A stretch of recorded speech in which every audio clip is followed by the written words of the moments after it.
Hello students, welcome to Aryan classes. Aryan ક્લાસીસમાં તમારા બધાનું હાર્દિક સ્વાગત કરું છું. વિદ્યાર્થીઓ, ધોરણ 12 તત્વજ્ઞાનમાં આપણે ચેપ્ટર 3 અનુમાનના નિયમો ભણીએ છીએ અને આ નિયમોમાં આપણે મનોયત્ન 3.1નો પ્રશ્ન નંબર 3 એમાં આપણે આજે દાખલા નંબર 4 જોવાના છીએ. આગળ 3 દાખલા અપલોડ કરી દીધા છે. બીજું પ્રશ્ન નંબર 4ના પણ ઘણા બધા 1 થી લઈને 15 સુધીના દાખલા અપલોડ કરી દીધા છે. ના જોયા હોય તો નીચે ડિસ્ક્રિપ્શનની અંદર લિંક આપેલી છે, એમાં જઈને ચેક કરીને જોઈ લેજો.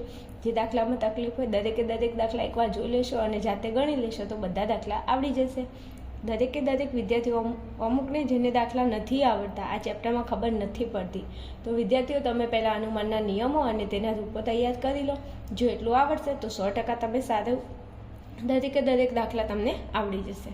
ઓકે. બીજું વિદ્યાર્થીઓ, તત્વજ્ઞાનની અંદર આપણે આ બોર્ડની એક્ઝામમાં 100માંથી 100 માર્ક્સ લાવવાની કોશિશ કરવાની છે અને આપણે પૂરો પ્રયત્ન કરવાનો છે. હું તમારી સાથે છું, તમે મારી સાથે છો કે નહીં એ મને જણાવજો. દરેક વિદ્યાર્થી હું તમને ફૂલ્લી સપોર્ટ કરીશ. તમે ચેનલની અંદર બન્યા રહેજો જ્યાં સુધી તમારી બોર્ડની એક્ઝામ ના આવી જાય, જ્યાં સુધી તમારું તત્વજ્ઞાનનું પેપર ના આવી જાય, ત્યાં સુધી તમે આપણી ચેનલને ફોલો કરજો. તમે જો તત્વજ્ઞાનમાં એવું ધાર્યું છે કે તમારા માર્ક્સ 100માંથી 100 આવવા જોઈએ, જો આપણો ગોલ છે ને એ ઊંચો રાખવાનો, 100માંથી 100 લાવવાની મહેનત કરવાની, પછી ભલે તેમાં 100માંથી 99 માર્ક્સ આવે, 100માંથી 95 માર્ક્સ આવે, એ ભગવાનની મરજી છે કે તમે જેવું લખ્યું છે એવા માર્ક્સ તમને મળશે જ તે. પણ આપણો ગોલ હંમેશા ઊંચો રાખવાનો. તમે 100માંથી 100 લાવવાની મહેનત કરો તો 100માંથી 99 100% આવી જાય. જો તમે ચોકસાઈથી લખો તો 100માંથી 100 માર્ક્સ પણ આવે જ, કારણ કે આ રોકડો વિષય છે. જો તમને આમાં માર્ક્સ લેતા આવડતું હોવું જોઈએ, તમને પદ્ધતિસર તૈયારી કરતા આવડતું હોવું જોઈએ. અને જો એ તૈયારી તમને ના આવડતી હોય તો ડોન્ટ વરી, ચિંતા કરવાની કોઈ જરૂર નથી. હું તમારી સાથે છું. તમે તમારી જ્યાં સુધી બોર્ડની એક્ઝામ આવે ત્યાં સુધી મારી સાથે બન્યા રહેજો, તો 100% તમે તત્વજ્ઞાનમાં સારા એવા માર્ક્સ લાવશો. ઓકે, ચલો આજે પ્રશ્ન નંબર 3નો દાખલા નંબર 4 જોવાનો છે. તો અહીંયા મેં લખેલું છે દાખલા નંબર 4. આમાં આપણે ખાલી જગ્યા પૂરવાની છે. હવે આ અમુક વિદ્યાર્થીઓ, ઘણા બધા વિદ્યાર્થીઓ હોય છે જેને આમાં કંઈ ખબર નથી પડતી કે આ કરવાનું શું છે. તો હું તમને સમજાવી દઉં પહેલાં વિદ્યાર્થીઓ કે આ આપણો દાખલો છે. Okay, not okay. આપણો દાખલો છે. તો આમાં આ દાખલો મેં લખેલો છે તો કે હા, એમાં આ 1 2 3 4 5 એની સામે જો પી. શું પી? નથી પીવું, ભણવું છે. હાલ નથી પીવાનું, પહેલાં ભણી લો, પોતાની લાઈફ સારી બનાવી લો, પછી એ શું કરવા પીવું પડે. ચલો, તો આ 5 આધાર વિધાનો છે અને આ બધા જે વિધાનો છે 6 થી લઈને 10 સુધીના, એ વિધાનો ઉપરના 5 આધાર વિધાનોમાંથી ક્યાંક ને ક્યાંક ફલિત કરેલા વિધાનો છે. અને આ વિધાનો કેવી રીતે ફલિત કર્યા છે તો કે અનુમાનના 8 નિયમો છે અને 8 નિયમોના આધારે કોઈના કોઈ નિયમનું રૂપ લગાડીને આ અહીંયા વિધાનોને નિષ્પન્ન કર્યા છે. તો આપણે બસ એટલું જ જોવાનું. તમને વિધાનો નિષ્પન્ન કરીને આપ્યા છે, તમારે ઓનલી ફોર ખાલી નિયમનું નામ લખવાનું છે કે આ આધાર વિધાન કયા નિયમ પરથી આવ્યું છે, આ આધાર વિધાનને કયા નિયમ પરથી ફલિત કર્યું છે, બસ એટલું તમારે લખવાનું છે. તો વિધાનો જોતા જઈએ અને દાખલો સોલ્વ કરતા જઈએ.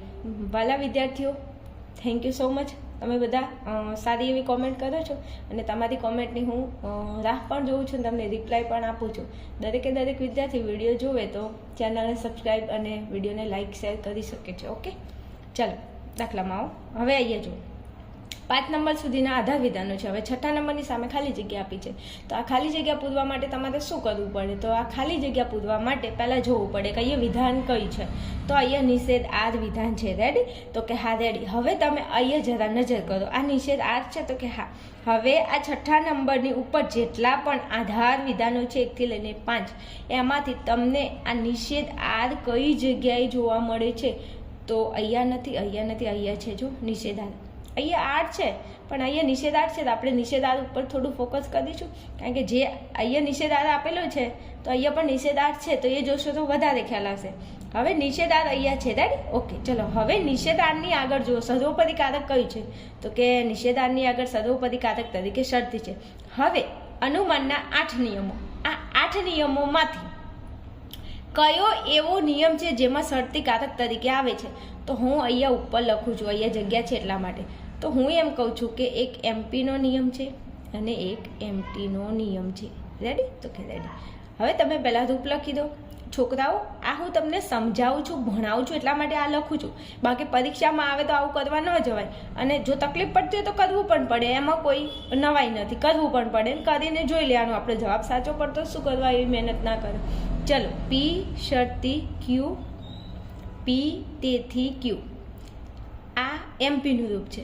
હવે હું એમટી લખું છું, પી શરતી ક્યુ, નિષેધ ક્યુ, તેથી નિષેધ પી. હવે આપણે જેની જરૂર પડે એનો ઉપયોગ કરીશું. હવે અહીંયા નિષેધાર્થ છે તો ઉપર નિષેધાર્થ જ છે, તો કે હા છે ને.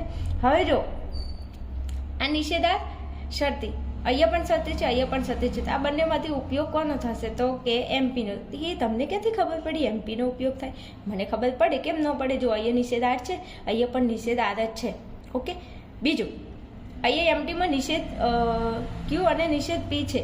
તો અહીંયા જુઓ આગળનું પી વિધાન છે, તો પી વિધાન અહીંયા એમનું એમ છે, આમાં કોઈ નિષેધ કરેલો નથી. અને બીજું કે અહીંયા જુઓ પી વિધાનને અહીંયા નીચે નિષ્પન્ન કર્યું છે, એટલા માટે અહીંયા એમપીનો નિયમ આવશે. સમજાવું છું કેવી રીતે. જો ચલો, ધારો કે અહીંયા શરતી છે, નિષેધાર્થ છે. શરતી હોય તો આપણે એમપીનો નિયમ વિચારીશું ને એમપીના નિયમ પ્રમાણે અહીંયા હું તમને સમજાવું છું. જો આ આપણું પી નાના અક્ષરે લખું છું કારણ કે પછી તમને ખબર નહીં પડે, બધું ભેગું થઈ જશે. એટલે ચલો, આપણો પી એટલે આપણો પી. બીજું, વિદ્યાર્થીઓને એટલી નથી ખબર પડતી કે આ પી છે તો પીની જગ્યાએ આટલું બધું આવ્યું કેમ?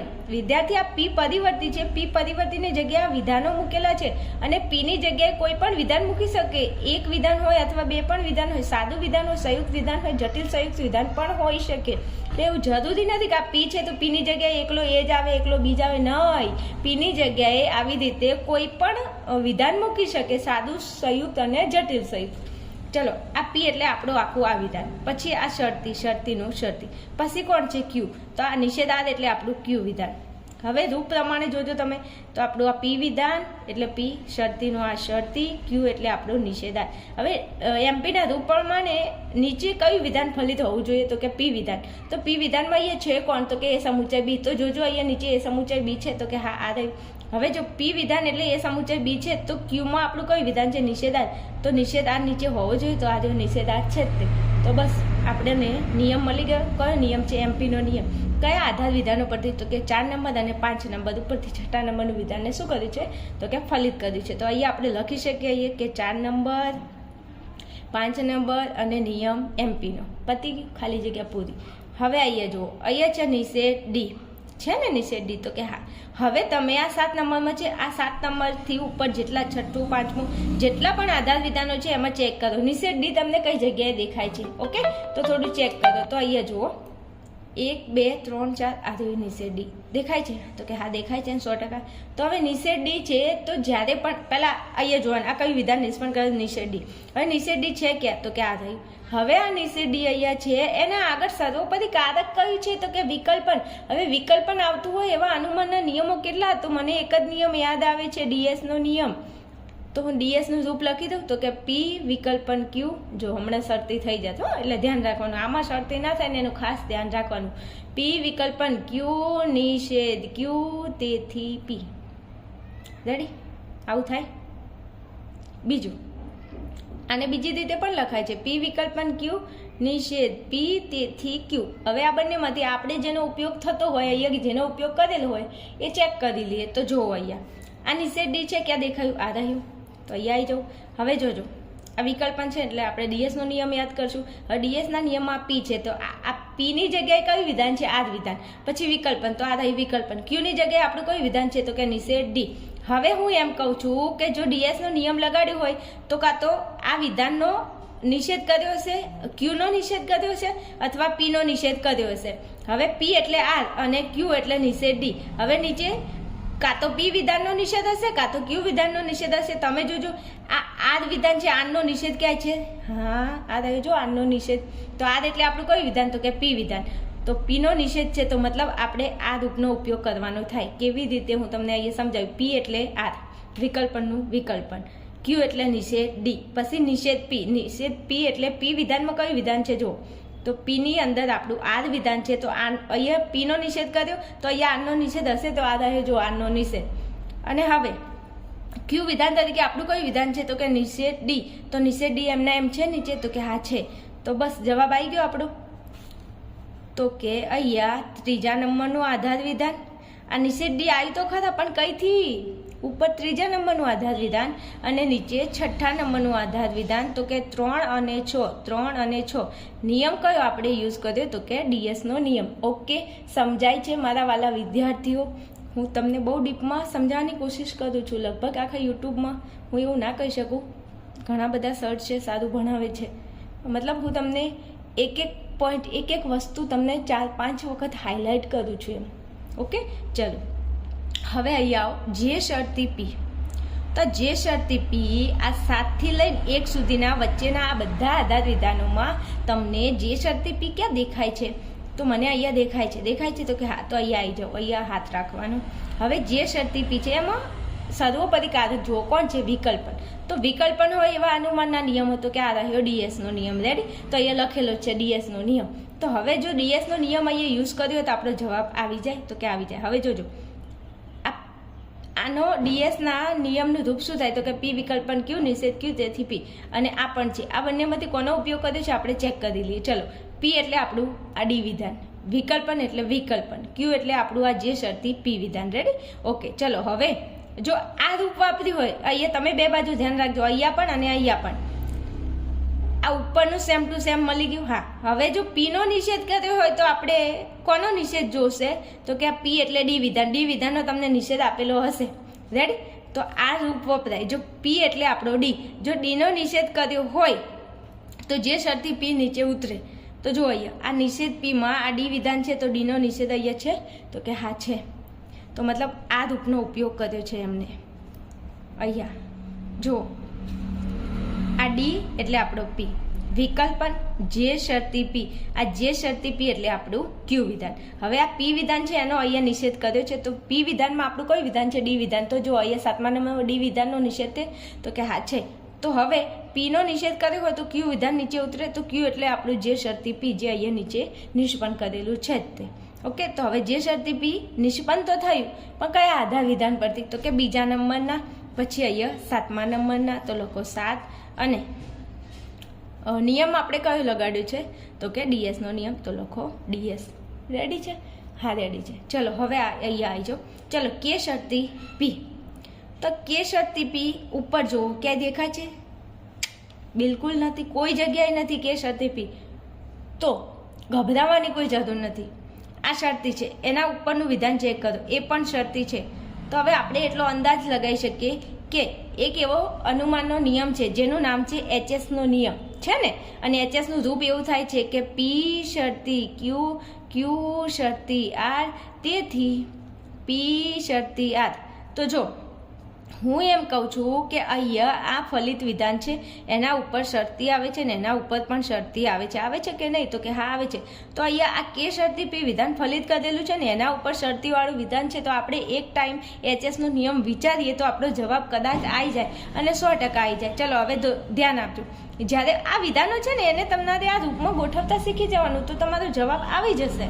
હવે જોજો, આ વિધાન એટલે આપણું ફલિત કરેલું વિધાન. જ્યારે પણ તમે અહીંયા કોઈ વિધાનની ખાલી જગ્યા પૂરતા ને તો તમારે ધ્યાન રાખવાનું કે આ વિધાન કયું હશે? આ વિધાન જે અહીંયા નીચેનું વિધાન હશે ફલિત વિધાન હશે.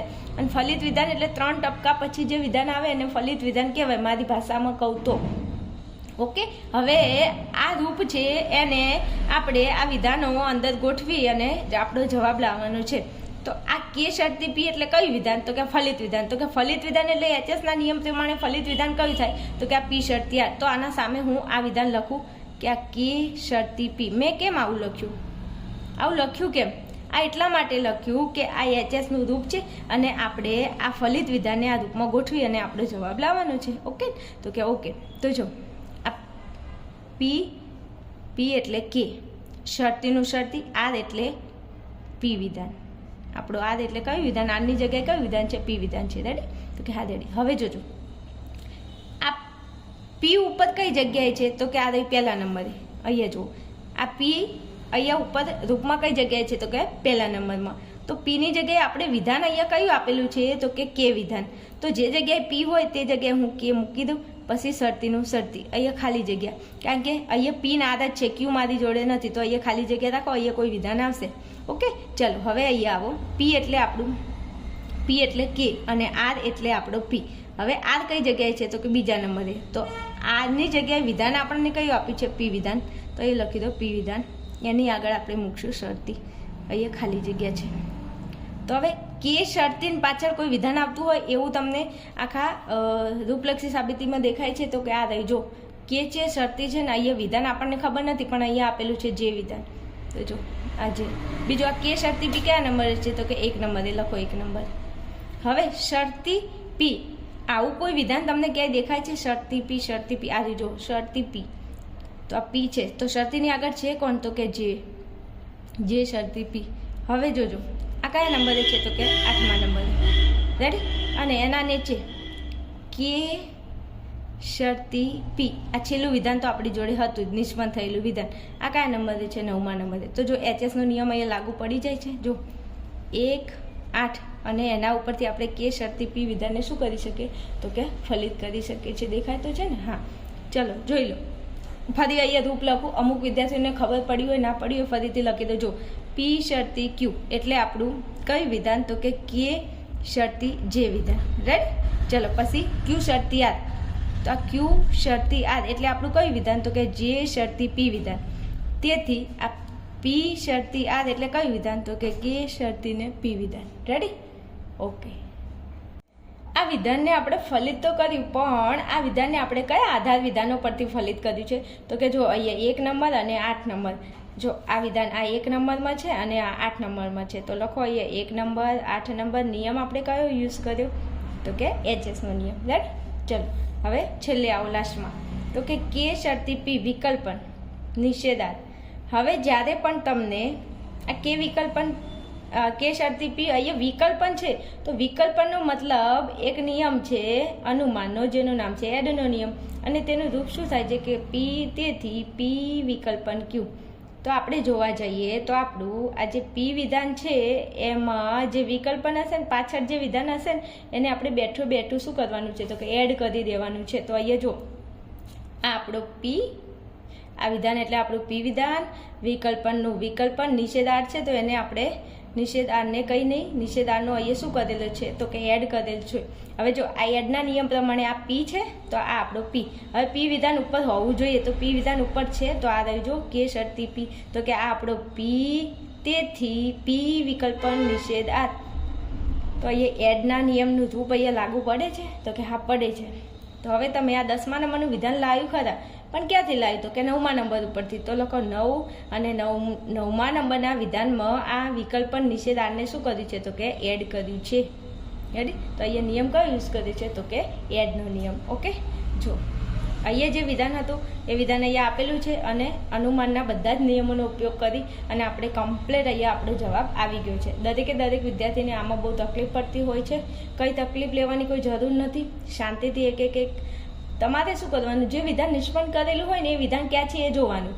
એ જોયા પછી એ જે વિધાન છે ને એના આગળનું જે સર્વોપરીકારક હોય એ જોવાનું. પછી સર્વોપરીકારક જોયા પછી એનો નિયમ કે અનુમાનના 8 નિયમોમાંથી કયા નિયમમાં એ સર્વોપરીકારક આવે છે એ તમારે ધ્યાનમાં લેવાનું અને પછી એનું રૂપ લખી દેવાનું અને એમાંથી પછી તમારે રૂપ પ્રમાણે એ ગોઠવતા જશો તો તમારો જવાબ આવતો જશે, રેડી. દાખલો એકદમ સહેલો છે, 10 દાખલા આવડે એવા છે. પાછળના 3 દાખલા છે એમાં સીડીનો નિયમ આવે છે, એમાં કદાચ તમને તકલીફ હોય તો 100% હું દરેક દાખલા અપલોડ કરી દઈશ, તમે જોઈ લેજો એકવાર, રેડી. બીજો રોજ તમને કહેવું ના પડે કે ચેનલને સબસ્ક્રાઈબ કરીને જજો, સબસ્ક્રાઈબ કરી લેવી. જો તમને ચેનલ હેલ્પફુલ લાગતી હોય, તમારા બીજા મિત્રો છે એમને પણ આ ચેનલ આપણી શેર કરજો. ઓકે, ચલો ફટાફટ આવતા રહો. નેક્સ્ટ વિડીયોમાં આપણે મળીએ.